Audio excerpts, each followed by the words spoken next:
Hello and welcome to another episode of the Midierror Meets podcast, where we speak to all sorts of people who work within sound and music.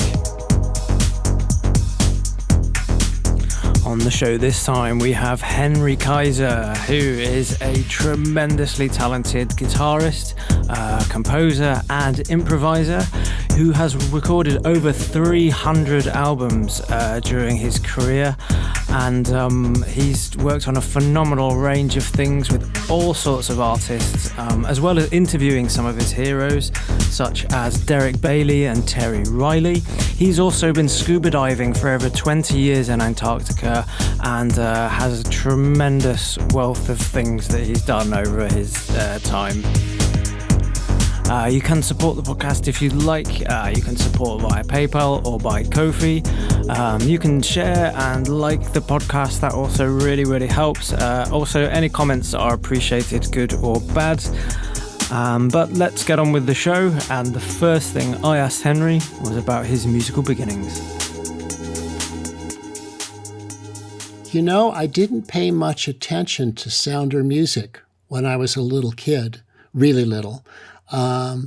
I think it's when I started to see things on television that had music with interesting timbres, when I started to be aware of sound, you know, the sounds of spaceships blowing up in Japanese monster movies or monsters screaming or electronic music.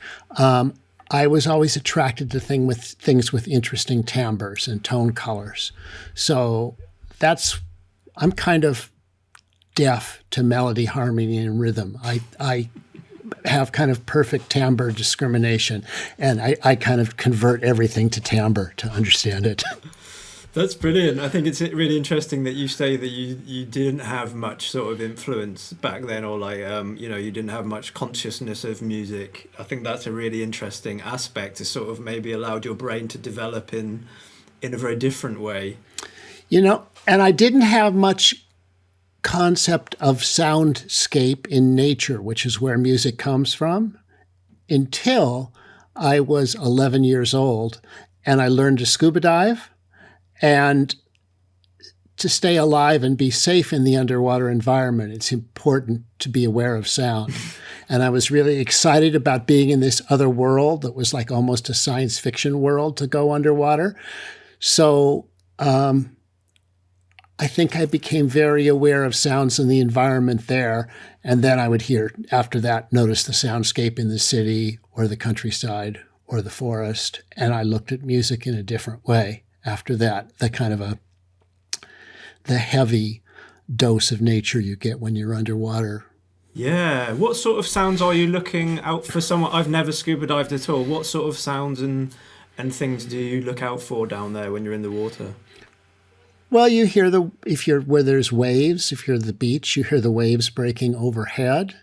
You hear sounds fish make. You hear sounds shrimp make. You hear the sounds of the other divers breathing. There's lots of sounds you hear, and you're on more of a survival footing than a little kid growing up in a safe city in California. Yeah, I've often sort of been swimming in the sea, and there's definitely a feeling of this is not like our domain. This is not like a human domain here. We are like very, we're very susceptible. I don't know. We stick out like a sore thumb probably to the underwater creatures, don't we? Mm-hmm. And then the music that I was exposed to, say from age 12 or 13 on, I was growing up in the San Francisco Bay Area. So we had two things that a lot of parts of the United States did not have. We had the beginnings of freeform radio, where they could play John Coltrane next to Ravi Shankar, next to the Grateful Dead, next to B.B. King. Everything was valued the same. And late night programs on that type of radio, they would play experimental and crazy electronic music and things interspaced with all of that. We also had listener-sponsored non-commercial radio where there were programs of experimental music, and I started listening to that right away on the radio in 7th or 8th grade. I heard it by accident, and I was like, this is what I like. I want more. Yeah. So I was an obsessive listener to all kinds of music that was interesting to me. A lot of it was improvised, or a lot of it was music that had unusual timbres that weren't the timbres you'd hear on a TV show, though those kind of things crept in later in the 60s into American television.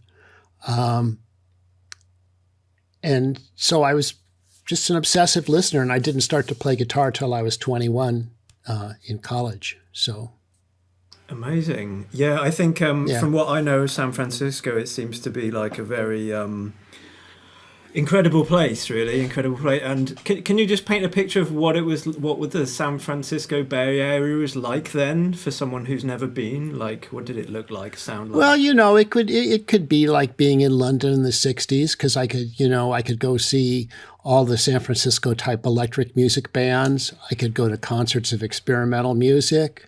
I could go to concerts of jazz.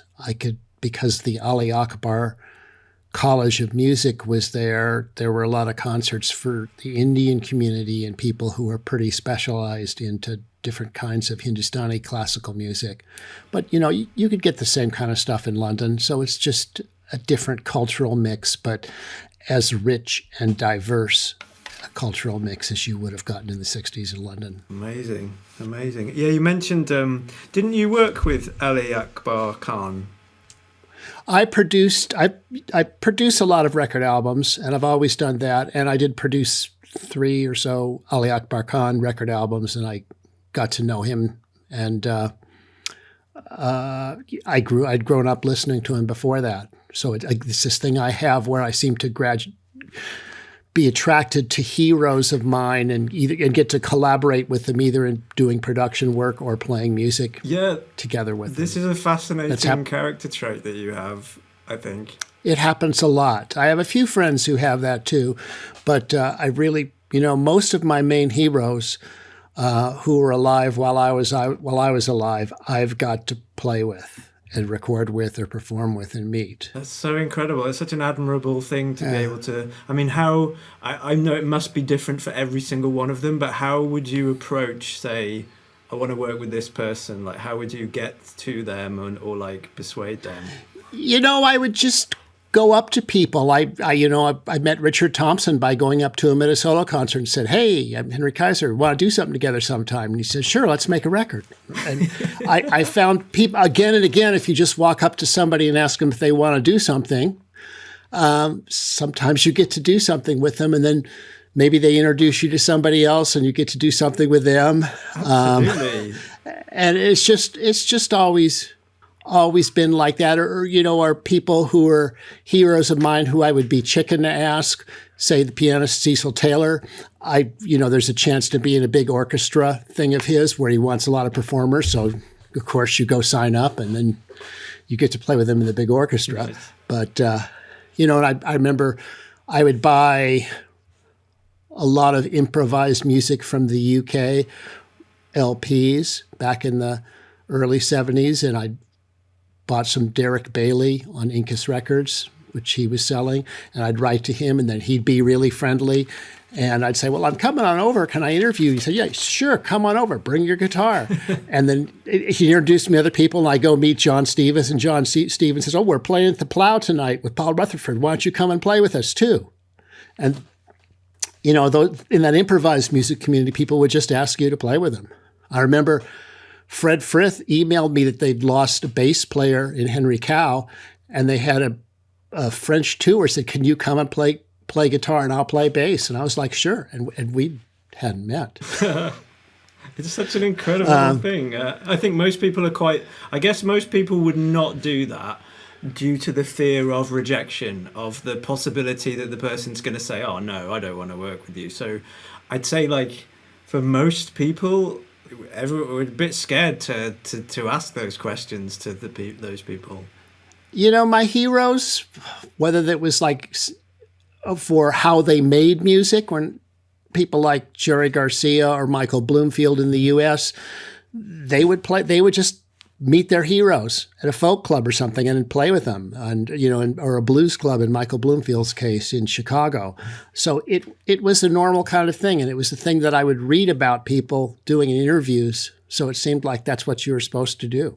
Amazing. And you also talked about when you've worked with people before, the next time you work with them, you said you like to do something different with them. I think the main motivation for me is having fun. And so I will suggest whatever I think is going to be the most fun. And I'm not thinking about selling records or whatever too much, except how it leads to having more fun. So Cecil Taylor, to come back to him again, in a film about him in a documentary and interview, he says, if it's not fun, why do it? And I think I've just been looking for fun tropic with people, and that's what happens. I totally can relate to that right now. Like, I've definitely been on a similar thing. I've read that quote that you've said a few times in different places, and it really does resonate. And in fact, there's a singer right now called Self-Esteem.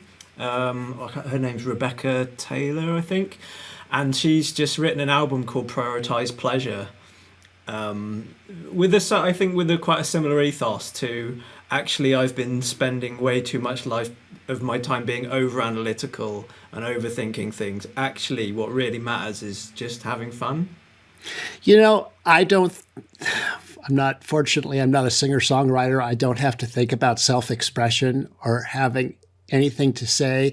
I just think about doing my job, which is getting out of the way so music shows up from wherever it comes from, whatever that may be. So I'm not worrying about stuff like a goal or what I want to do. I'm just having fun, and I'm treating everything like it's a science experiment to try something that hasn't been done before to see what kind of new results I'll get. Yeah. I mean, it's such an admirable way to approach making music. There was a time as well when you taught a class of how to sound like yourself. I didn't know. I made a class of how people can sound like themselves, using me as an example. I just want to sound like myself, though I can imitate a lot of people if I want to, but I just want to, and that's fun, but I just want to sound like myself. So I've taught a class on how to sound like yourself. Yeah. Actually. And what were I sort of misworded that. But yeah, what are those things like? What do you say to, how do people sound more like themselves? I've got my outline, but let me just see. Well, looking at my notes on how to sound like yourself, it's don't worry about melody, harmony, and rhythm, but think about other concepts that are just as important as those. And if I was to go down a list, I'd say space and emptiness in music, timing in the sense the way a great comedian can tell a joke better than a poor comedian, and studying different kinds of timing, timbre, tone color, dynamics, volume, ornamentation, bending and articulation, duration of performance, shapes, if you see music as shapes, narrative, storytelling, context and frame of the music, what's the purpose or teleology of the music, is it trance music, is it dance music, is it ritual music, is it entertainment, interaction with room acoustics, the audience is part of the music, your instrument as a partner. And I think things to do are to be yourself. Don't try to be somebody else. Carlos Santana said your grandmother should be able to recognize your playing if she heard it on the radio. That's brilliant. Good point. Take chances. Don't be afraid of risks. Be eclectic and broaden your horizons. Take new ideas from new places. Play with feeling and commitment. To quote Albert Eiler, music is not about notes. It's about feeling. Improvise. I think that's one of the keys to sounding like yourself. Play together with as many new people as possible. Listen and discover. Search for new things. So fantastic. That's looking at my outline from the class. Yeah, I'll copy that and send it to you.